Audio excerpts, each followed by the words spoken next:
What follows is a true story, but details and names have been changed to maintain confidentiality. It's mid-October 1999. Peter is strutting into the office like he owns it. After all, he's driving results and revenues. So, of course, he expects that the one-on-one that he's having with his director that morning is about his upcoming promotion. Instead, what Peter hears is this: "You're the hardest person I've ever had to manage." It's like a dagger to the heart. Peter leaves the meeting confused and thinks, isn't it my job to deliver results? Doesn't that mean rattling some cages and testing limits? What Peter hears that day is this: you're not valued. You don't belong. You're just too much. But he doesn't get why. And he continues to do what he's always done. Things like, if his job description was in the shape of a square, he'd turn it into a circle. In his excitement to chase after ideas and goals, he'd steamroll over other people. And he was always trying to prove that he was the smartest person in the room. No surprise he ran into a little resistance.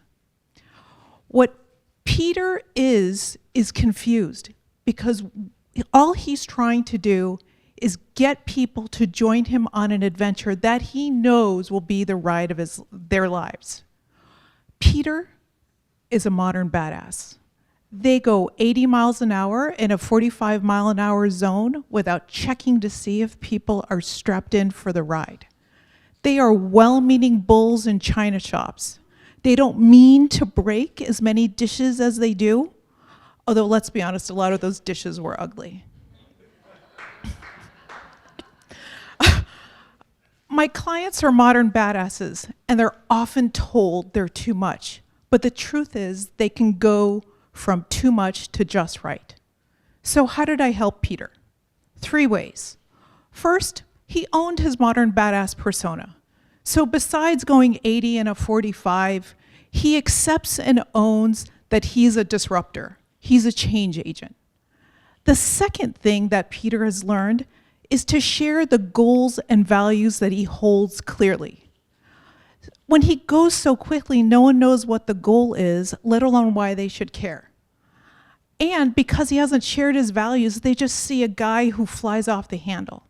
So now he's clear about the goal, and he's clear about how his values aligns with the goal, and he invites people to share their values too. The third thing that he learned is that vulnerability is not a 4-letter word. He was chief executive of everything.